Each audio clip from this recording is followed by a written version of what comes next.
There's a way I'd rather be than the person who pretends that he is me. I dream of colors and be what I will be. I dream of colors, it inspires me. Suddenly, a shaft of light breaks through, illuminates the room. When all around was darkness,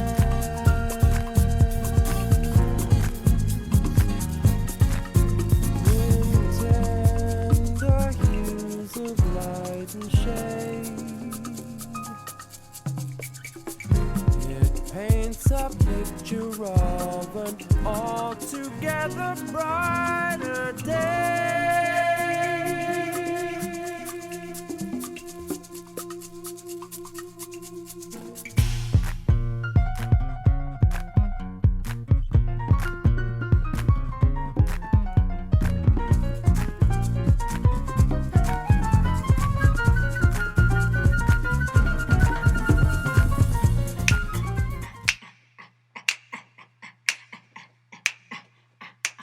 What's up, y'all? What's up, y'all? Oh, boom, boom, boom, boom, boom, boom. You're familiar with my air bass.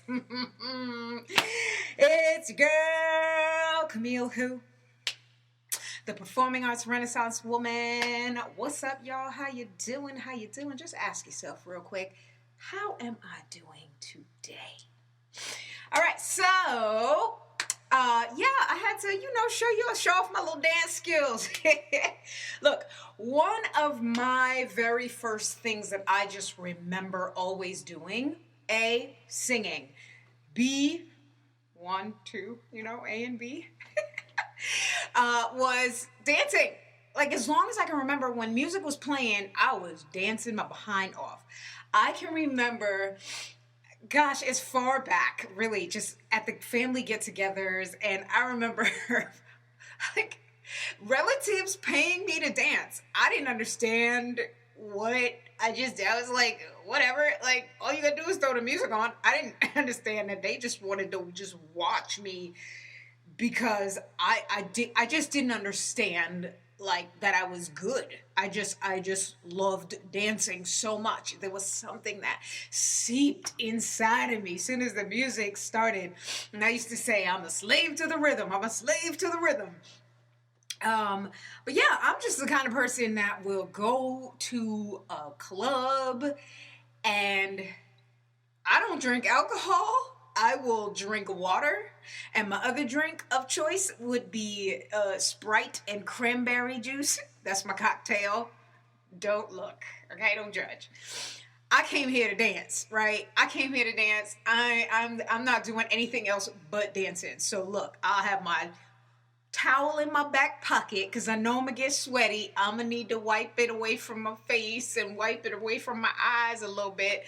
But I came here with some sneakers on, and I need something for hydration, because every once in a while, I'm going to go dance over there to where my drink is, and drink and hydrate, and then come back and do my thing.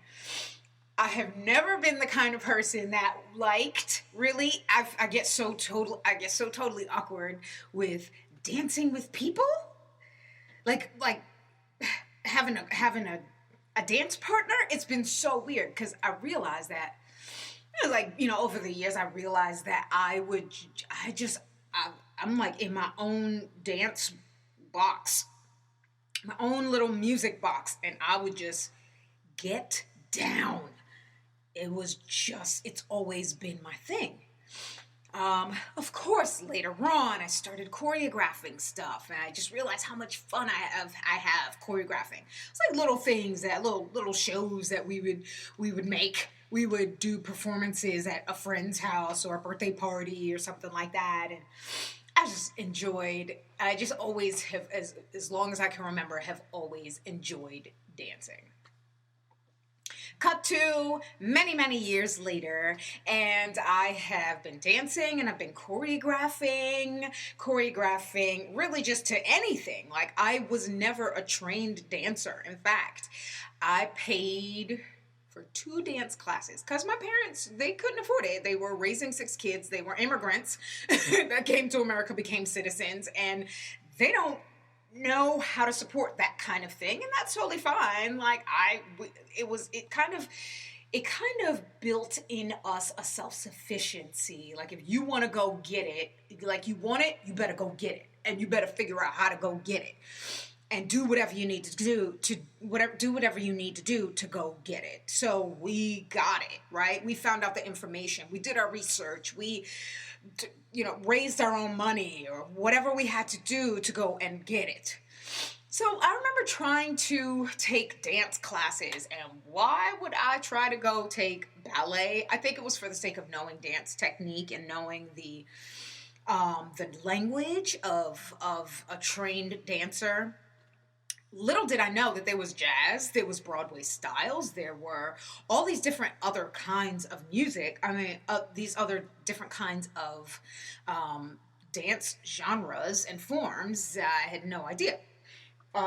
So I ended up, I took all I could afford was 2 ballet dance classes, and that was it.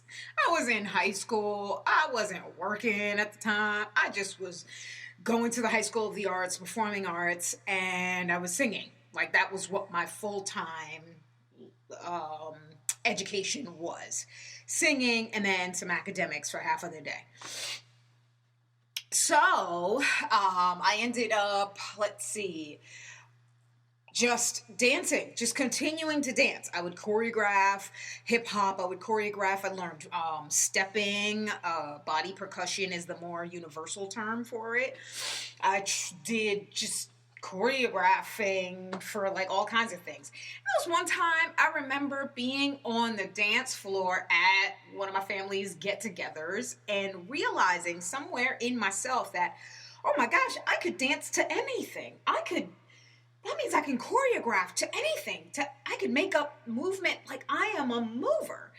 And it was just, I don't know, sometime in my high school years or something. Maybe it was a little bit after, but I realized that, no, I can choreograph to just about anything because I am a mover that just feels. I realized that I just had a natural feel of music. And then I had my 3rd child, and for some reason, and it makes sense because he's the music child. He's the one that ended up just going, here, take some piano lessons because you just gonna need it. And he is the music person, okay, for sure. He studied music. He's just incredible vocalist, incredible lyricist, just all around musician, just really, really, really good. And it makes sense. So anyway, while I was pregnant with him, I just saw music like I had never seen before. I'd always heard it, I'd always felt it, but I saw it this time.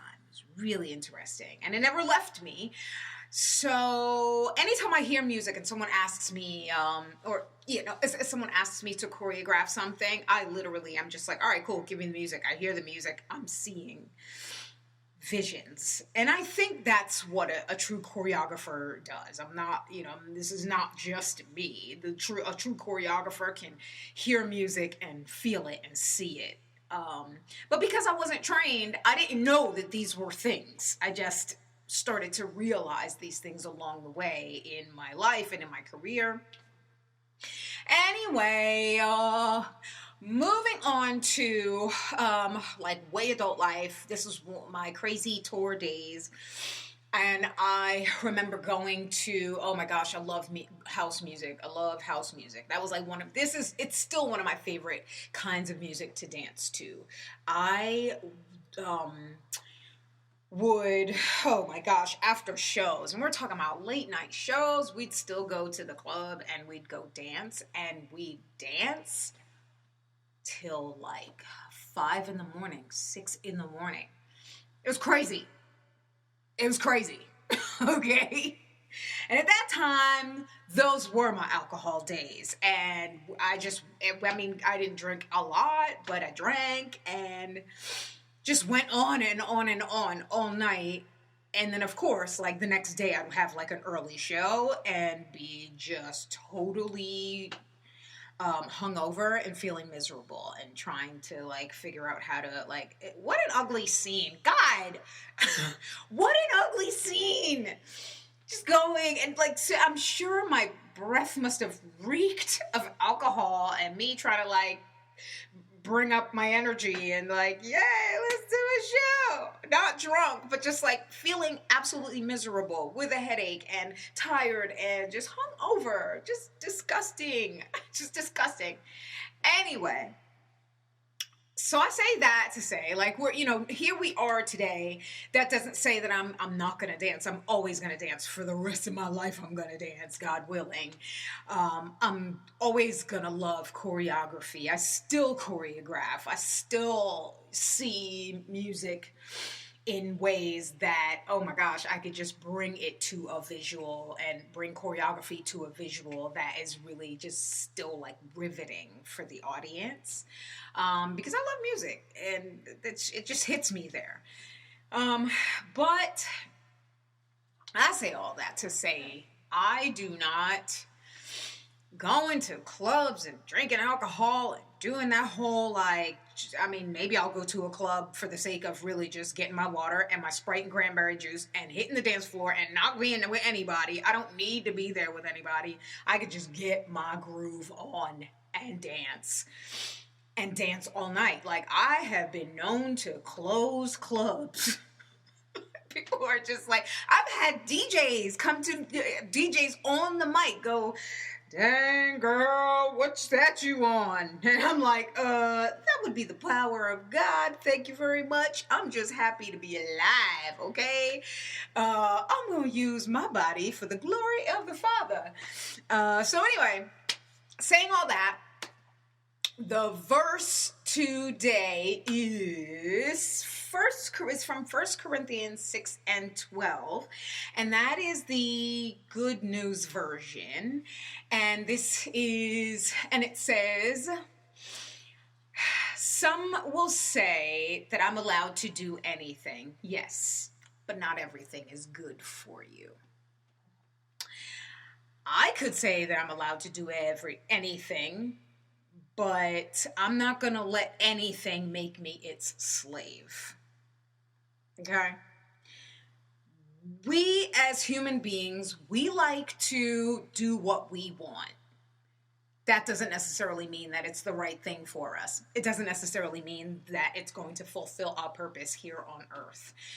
It just means that we can do what we want. But what happens is we do what we want so much that we follow that feeling that comes with doing what we want, that serotonin, that endorphins, like all of that, and then it becomes something that we're trying to run after that fix. And what happens is we end up becoming a slave of that thing.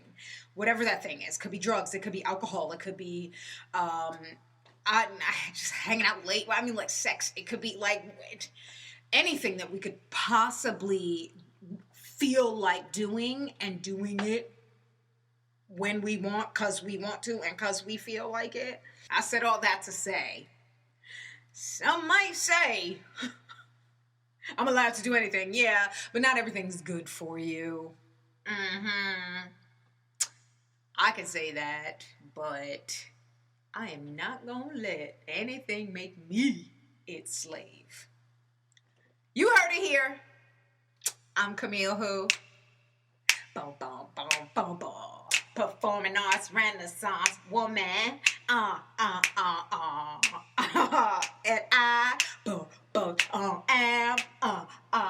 out.